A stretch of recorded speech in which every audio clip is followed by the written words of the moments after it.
Wakil Gubernur Aceh Haji Fadlullah SE menegaskan bahwa Forum Kreatif Perempuan Aceh harus menjadi wadah aktualisasi, kolaborasi, dan pemberdayaan perempuan Aceh dalam berbagai bidang utamanya seni, budaya, ekonomi kreatif, dan UMKM.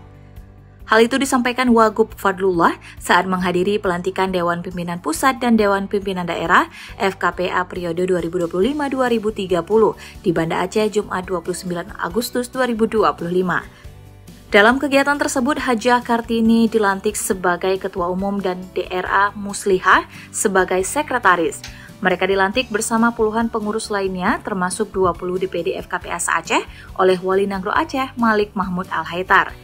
Menurut Wagub, peran perempuan di Aceh sangat nyata dalam sektor ekonomi. Ia menyinggung data nasional yang menunjukkan 64% pelaku UMKM di Indonesia adalah perempuan.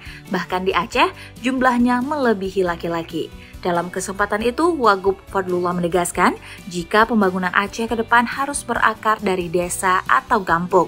Ia menjelaskan bahwa program makan bergizi gratis saat ini sudah berjalan di 206 titik dapur dengan 70 dapur yang telah beroperasi dan ditargetkan seluruhnya aktif pada akhir tahun 2025.